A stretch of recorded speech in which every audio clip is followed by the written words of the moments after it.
बिस्मिल्लाहिर्रहमानिर्रहीम, अस्सलाम वालेकुम। मैं मुज़म्मिल अवान इस खबर के साथ हाजिर हूँ कि कौमी असम्बली का हल्का NA 121 मुस्लिम लीग नून के दो उम्मीदवार टिकट के लिए मैदान में हैं। मुस्लिम लीग नून के कायद मियां नवाज शरीफ टिकट का फैसला करेंगे। शेख रुहेल असगर और सरदार अयाज सादिक। सरदार अयाज सादिक साबिक स्पीकर कौमी असम्बली इस हवाले से मशहूर हैं कि उन्होंने इमरान खान को शिकस्त दी 2002 के आम इंतखाबात में। जब इमरान खान लाहौर की सीट से इलेक्शन कॉन्टेस्ट कर रहे थे तो सरदार अयाज सादिक मुस्लिम लीग नून के टिकट पर कामयाब हुए और उन्होंने अपने अच्छे से अच्छे दोस्त, इमरान खान साहब जो हैं उनके बड़े अच्छे दोस्तों में शुमार होते थे, तो अपने अच्छे दोस्त इमरान खान को शिकस्त से दो चार किया। सरदार अयाज सादिक जो हैं वो 2013 में भी कामयाब हुए, 2008 में भी कामयाब हुए, 2018 में भी कामयाब हुए। और आपको याद होगा कि उन्होंने पाकिस्तान तहरीक इंसाफ के उस वक्त जब तहरीक इंसाफ का हिस्सा थे अब्दुल अलीम खान, उनको शिकस्त से दो चार किया। और सरदार अयाज सादिक स्पीकर कौमी असम्बली भी रहे। शेख रुहेल असगर किसी से डका छुपा नाम नहीं है। शेख असगर के साहिबजादे शेख असगर, जिनका बहुत बड़ा नाम था पाकिस्तान की सियासत में, लोग बड़े फ़ख्र से आज भी उनका नाम लेते हैं। तो रुहेल असगर साहब उस शख्स के बेटे हैं जिसने पाकिस्तान की सियासत में एक बहुत अच्छा नाम बनाया। शेख असगर बहुत अच्छा नाम था, बड़े दबंग और बड़े दलेर सियासतदान थे। और शेख रुहेल असगर साहब तो ख़ुद बड़े दबंग सियासतदान हैं। अगर आप उनके हलके में चले जाएं तो आपके हलके के मसाइल चुटकियों में हल हो जाएंगे, सर बैठे बिठाए हल हो जाएंगे। शेख रुहेल असगर साहब जो हैं वो अपने हलके में एक ब्रांड है और लोग उनको ब्रांड समझते हैं। वो इसलिए कि शेख रुहेल असगर साहब 2008 के आम इंतखाबात में मुस्लिम लीग नून की टिकट पर कामयाब हुए, 2013 में बहुत पॉपुलर बने इस बुनियाद पर कि उन्होंने अल्लामा इकबाल के पोते वलीद इकबाल को शिकस्त दी, इबरतनाक शिकस्त से दो चार किया। 2018 के आम इंतखाबात में शेख रुहेल असगर ने तहरीक इंसाफ के शेख एजाज डियाल को शिकस्त दी और इबरतनाक शिकस्त से दो चार किया। मरीम नवाज साहिबा शेख रुहेल असगर साहब के बारे में ये बात करती हैं कि मैं इनको अपना वालिद समझती हूँ, मैं इनको अपने वालिद का दर्जा देती हूँ, इसलिए कि ये हमारे बुजुर्ग हैं, ये हमारे सीनियर हैं, पार्टी के अंदर इनका एक मुकाम है, एक नाम है।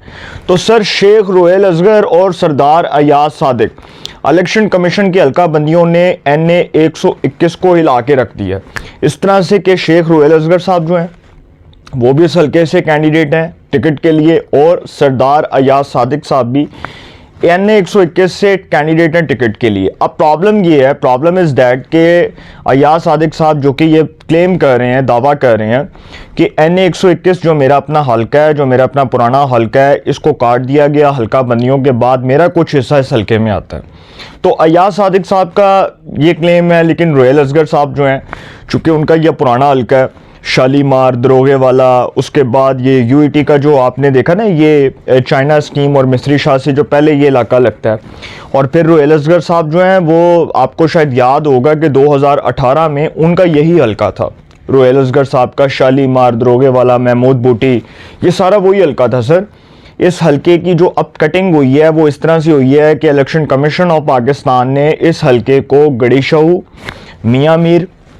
मियाँ मीर कॉलोनी भी इसी में ही आ गई है। उसके बाद UET का जो इलाका है, शालीमार, दरोगे वाला, मिस्री शाह, कुछ चाइना स्कीम, इस तरह से कुछ कटिंग की गई है और इसको NA 121 बना दिया गया है। ये जो अब 120 वाला हल्का है, सुहेल शौकत भट्ट साहब जो साबिक रुकने कौमी असम्बली रहे, साबिक MP रहे नून लीग के, वो अब उस हल्के से इलेक्शन कॉन्टेस्ट करना चाहते हैं NA 120 से। अब जो NA 120 का हल्का है उसमें बाटापुर है, मुगलपुरा है, उसमें ये जो है ना ताजपुरा, इस तरह से जो है ना उसकी कटिंग की गई है। लेकिन चूंकि ताजपुरा अभी भी इसी हल्के में आ रहा है ये NA 121 में, तो अयाज सादिक साहब का ये क्लेम है कि जी ये मेरा हल्का है, लेकिन अगर रियलिटी देखी जाए तो वो कुछ और है। रुहेल असगर साहब चूँकि इस हल्के से पुराना इलेक्शन लड़ रहे हैं और आपको याद होगा कि रुहेल असगर साहब जो 3 बार MNA बने हैं, इससे पहले वो MPA भी बन चुके हैं। वो 1977 की अगर आप पॉलिटिक्स उठाकर देख लें, 1977 की जब जुल्फ़िकार अली भुट्टो शहीद की पाकिस्तान पीपल्स पार्टी ने पंजाब में बर्तरी हासिल की थी, वो पहला टाइम था कि पीपल्स पार्टी पंजाब में वो जीती थी और उसका सर्वाइवल जिंदा था। उसके बाद तो पीपल्स पार्टी का सर्वाइवल ही दफन हो गया ना पंजाब में। तो रुहेल असगर साहब जो हैं उनके वालिद शेख असगर और उनके भाई सब उसी दौर से पॉलिटिक्स कर रहे हैं। लेकिन अब चूंकि मैंने जो सर्वे किया और मैं इस हलके में गया और मैंने इस हलके की कुछ इन्फॉर्मेशन इकट्ठी की, कलेक्ट की। तो सर सरप्राइजिंगली बहुत शॉकिंग रिजल्ट्स थे मेरे लिए, और मुझे बतौर जर्नलिस्ट के इस बात पर पहले दिन से मुझे इस बात पर ये गुमान था कि ये होगा, और वही हुआ जो मैं एक्सपेक्ट कर रहा था। लोगों ने रुहेल असगर साहब को, अलहाज शेख रुहेल असगर साहब को फेवरेट करार दे दिया। उन्होंने कहा कि रुहेल असगर लाहौर के किसी भी हल्के से कौमी असम्बली का इलेक्शन लड़ ले, रुहेल असगर ब्रांड है भाई, वो नहीं हारदा। रुहेल असगर साहब लाहौर के किसी भी हल्के से इलेक्शन कॉन्टेस्ट कर लें, वो नहीं हार सकते। लेकिन चूंकि ये उनका पुराना हल्का है, और इसलिए कि वो इस हल्के से मुत्तद बार रुकने कौमी असम्बली बन चुके हैं, मुस्लिम लीग नून की सीनियर टॉप लीडरशिप में आते हैं, बहुत अच्छा नाम है, टॉक शोज़ में भी आते रहे, बहुत अच्छी सुलझी गुफ्तगू करते हैं, तमीज़ और तहज़ीब के दायरे में रहकर बात करते हैं। तो रुहेल असगर साहब जो हैं वो एक अच्छे इंसान हैं। आप उनके हलके में चले जाएं, आप उनके हलके में जाकर उनसे मुलाकात कर लें। आप उनके हलके के वोटर हैं, उनका कोई भी मसला हो, कोई ट्रांसफार्मर का मसला है, कोई गैस का मसला है, कोई बिजली का मसला है, कोई सड़कों का मसला है, कोई भी मसला है, तो रुहेल असगर साहब जो हैं वो मिनटों के अंदर वो जो है ना वो मसला सॉल्व कर देते हैं। लेकिन सर इस तरह का जो सियासतदान है उसको लोग फिर ब्रांड समझते हैं। अयाज सादिक साहब जो हैं वो मुत्तद बार वो भी जीतते रहे हैं, वो भी एक बड़ा अच्छा नाम है, और अयाज सादिक साहब का जो ख़ानदान है उसकी एक बड़ी अच्छी सियासी तारीख है। मैं ये नहीं बात कर रहा कि सरदार अयाज सादिक साहब जो हैं वो बहुत पीछे हैं। अयाज सादिक साहब ने खुद बहुत अच्छा नाम बनाया सियासत में, शरीफ आदमी है वो भी, रुहेल असगर साहब भी शरीफ आदमी है। लेकिन चूँकि प्रॉब्लम ये है कि नवाज शरीफ ने जिसको टिकट देना है उसके बाद एक बंदे को तो एडजस्ट करना पड़ना है। लेकिन रियलिटी ये है कि सर इस चीज़ को समझेंगे, रुहेल असगर का हल्का है, ये शेख रुहेल असगर साहब का हल्का है, शालीमार दरोगे वाला, ये सारा हल्का जो है, ये ताजपुरा, ये सारा रुहेल असगर साहब का हल्का है।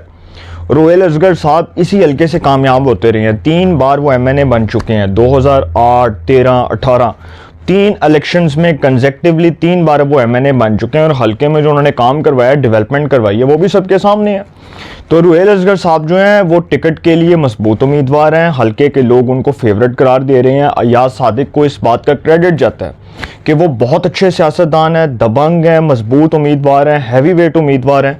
उन्होंने इमरान खान जैसे लीडर्स को शिकस्त दी है, अलीम खान जैसे लोगों को शिकस्त दी हुई है, अलीम खान जो बहुत पैसे वाले बंदे हैं।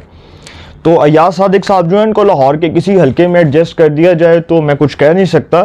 लेकिन चूंकि इस हलके में जो सर्वे रिपोर्ट है वो ये है कि रुहेल असगर साहब को फेवरेट करार दिया जा रहा है। जितने सहाफ़ी दोस्त हमारे सर्वे कर रहे हैं उनको ये सर्वे रिपोर्ट मिली और वो ये बता रहे हैं, और मैंने खुद सर्वे किया, रुहेल असगर साहब is one of the most favourite candidate in NA 121। तो पार्टी किसको टिकट देती है ये फैसला बाद में होगा। लेकिन सर एक चीज़ मैं आपको बता दूं कि दोनों में से एक शख्सियत जिसको भी टिकट मिलता है, दूसरी शख्सियत उसको लाहौर के किसी भी हल्के में एडजस्ट कर दिया जाएगा। कौमी असम्बली के इलेक्शन लड़वा कर जब ज़िमनी इलेक्शन होंगे तो उसमें एडजस्ट कर दिया जाएगा। तो बात तो ख़त्म। प्रॉब्लम इज़ दैट कि हमें लग रहा था कि शायद ये मसला हल नहीं होगा, लेकिन मसला मुक जाएगा, रौला मुक जाएगा। रुहेल असगर हों या याद सादिक हों, फेवरेट सर रुहेल असगर हैं। हल्के के लोगों का फैसला है कि रुहेल असगर ब्रांड है। अपनी राय का कमेंट्स में ज़रूर इज़हार कीजिएगा। इंशाल्लाह एक नए सेगमेंट के साथ फिर मुलाकात होगी। अपना बहुत ख्याल रखिएगा। अल्लाह ने के पास।